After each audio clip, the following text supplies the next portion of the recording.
For many years, Samuel Clemens, better known as Mark Twain, earned a very significant portion of his living on the public lecture circuit.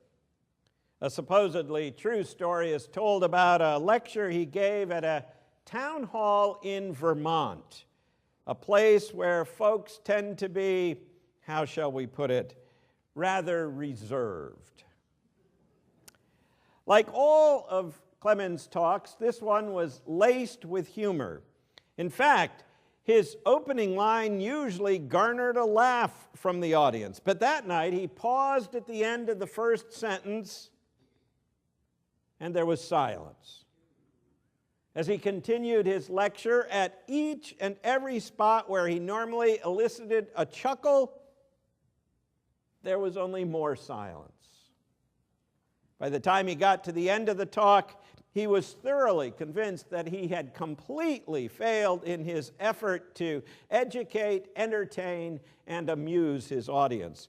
So thinking that he might learn why that was the case, he snuck out the back door of the town hall and hid in some bushes in front of the building. A husband and wife dressed in what were best described as farmers' clothing came down the front steps. "Well," said the wife, "what did you think of the speaker?" "He was the funniest man I ever heard. A couple of times there, I almost laughed out loud."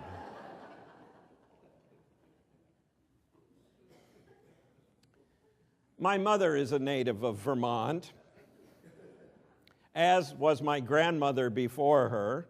Mom was raised in the southwest corner of the Green Mountain State in Bennington. And as is true of most Vermonters, with Mom, still waters run deep. She never really wears her emotions on her sleeve. Don't misunderstand. She is very affectionate. She frequently tells us she loves us, and we have no question about that. But there is a certain stoicism about her that is so very typical of Vermonters. Over the course of her life, Mom has lived in a number of different places: New Hampshire, New York, Nebraska, and for the last 25 or 30 years now, Kentucky. Still, through the many moves, Mom has remained a Vermonter through and through. You know the old saw, you can take the girl out of Vermont, but... So imagine my surprise as her eldest son when she started using a colloquialism that is so true to Kentucky, a colloquialism that no Vermonter with any dignity would ever use on any sort of regular basis. I think I first heard her use it when she was talking several years ago now about some difficulty my disabled father was experiencing. After she told me of his latest physical limitation, she shook her head and she said, "Bless his heart." Now, granted, if you come from the South, especially the deep South, and there are parts of Kentucky, trust me, that are the deep South, right, Phyllis? Sometimes, if you come from there, the phrase is used with, how shall we say, a touch of irony about it, as if to say, "You poor soul, you don't really understand, do you?" The New Englander goes to Kentucky and asks for a cup of tea at the restaurant. And instead of bringing him hot tea as he expects, the waitress brings him iced tea. He complains, "I wanted hot tea." "Well, bless your heart, honey, down here when we say tea, we mean iced tea. Do you want it sweet or unsweet?"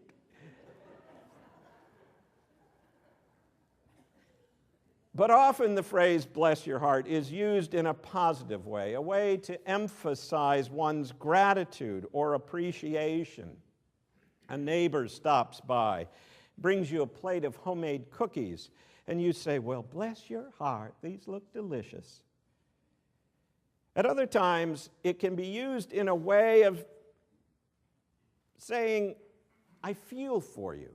I empathize with you. I know what you're dealing with. I know it's difficult. I hope you'll experience healing and grace, which is basically what my mother meant the first time I heard her use it. So is that what God is saying in our reading today from Genesis? As he chats with Abraham, is God being a southern gentleman? God, bless your heart, Abram. I know you and Sarah just ain't been able to have any children, but we're going to take care of that now.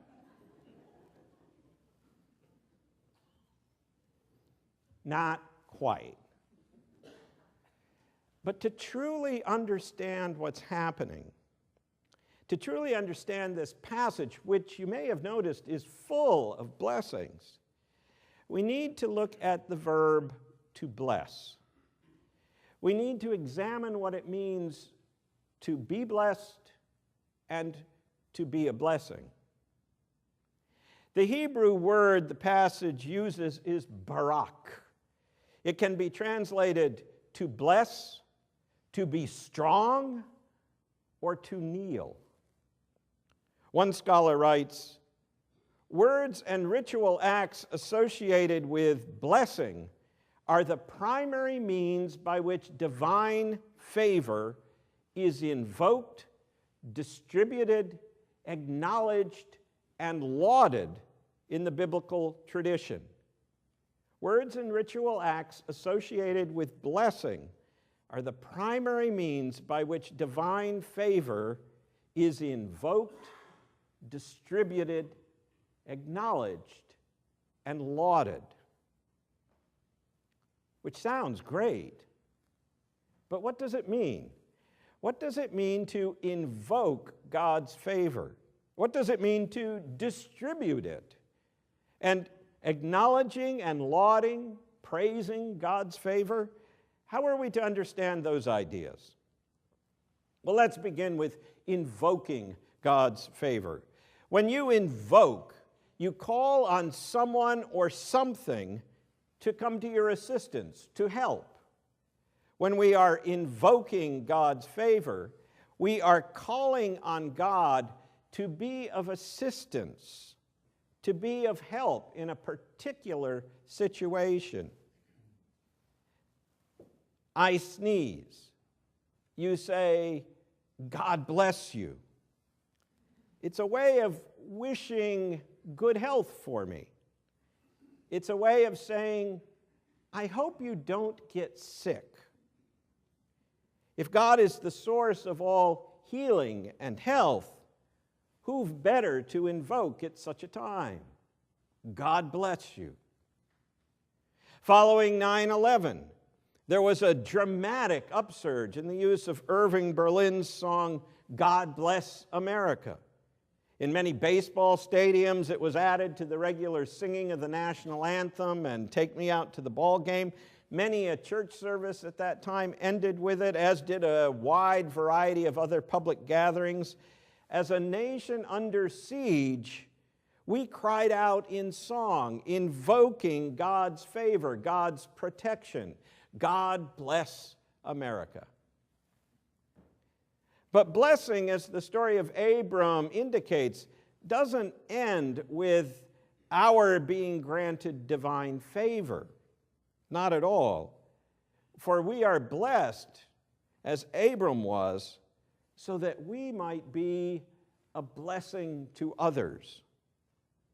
And so it is that we become the channel for the distribution of blessing. Perhaps that's what's meant when some people say one good turn deserves another.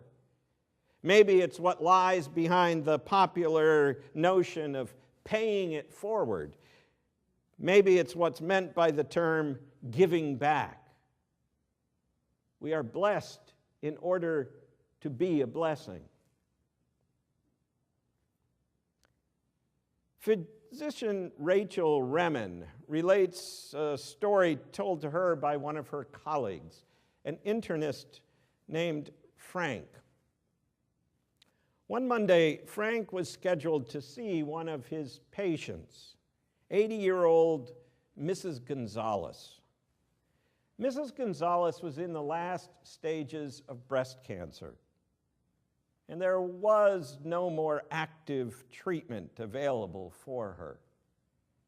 But Frank saw her every week to monitor her pain. That day, Frank met with her as usual, made the necessary adjustments in her medication, and then, before going on to the next patient, he paused to consider if there was anything else he might do for her. And seemingly out of nowhere came a thought. Offer to pray with her. Now you need to understand, Frank was not a religious man. He was not a churchgoer at all. He hadn't prayed with any regularity in decades. The idea seemed a bit uncomfortable and rather risky to him. But finally he decided to follow his inner prompting. Mrs. Gonzalez, he said, perhaps it would be good if we prayed together. Mrs. Gonzalez started to cry and then said, "That would be wonderful, doctor.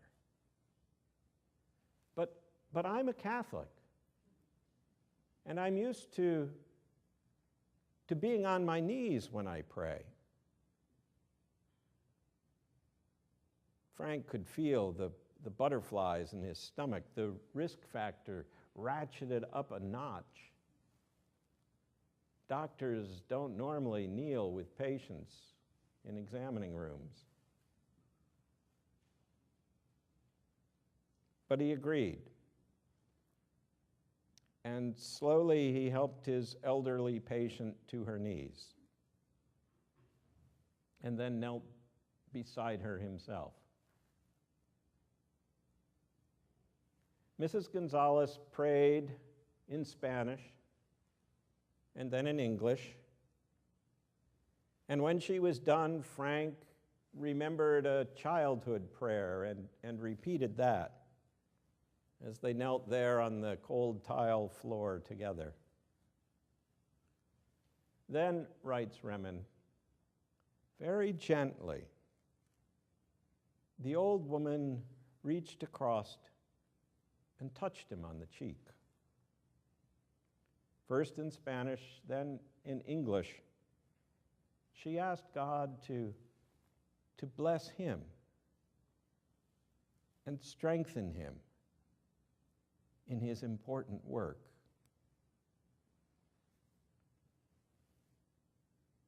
Frank says he can still feel the touch of her hand on his cheek.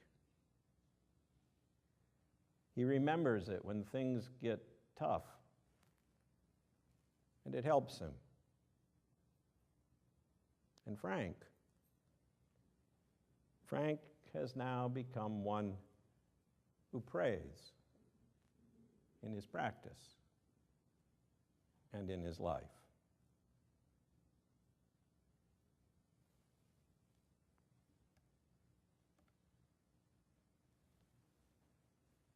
Barak, to bless, to be strong,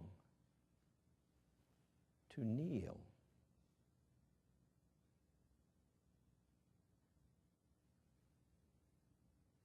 I will bless you, God tells Abram, so that you might be a blessing to others.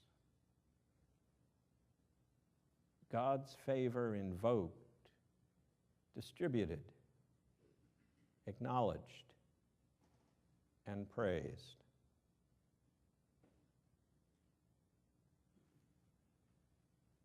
Might God bless your heart so that you might bless the hearts of those around you. Amen. As we think about blessing on this day before St. Patrick's Day, there is probably no better way for me to leave you than with Noel Paul Stuckey's setting of the Irish blessing.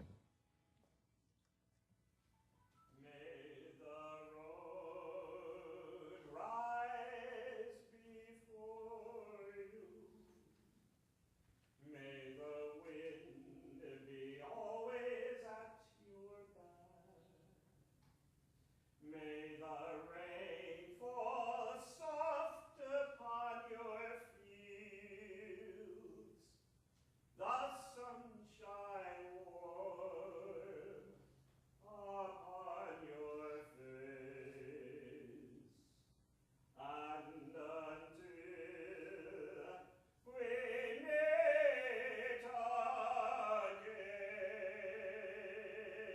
again, may God hold you in the palm of God's hand. May God hold you in the palm of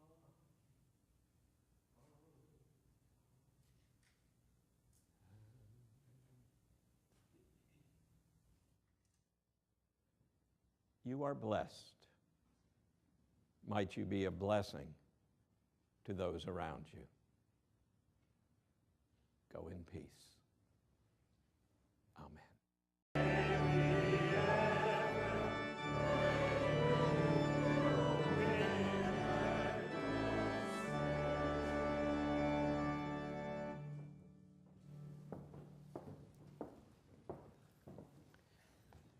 As we think about blessing on this day before St. Patrick's Day, there is probably no better way for me to leave you than with Noel Paul Stuckey's setting of the Irish blessing. May the road rise before you. May the wind be always at your back. May the rain fall soft upon your fields, the sunshine warm upon your face, and until we meet again, may God hold you in the palm of God's hand. May God hold you in the palm of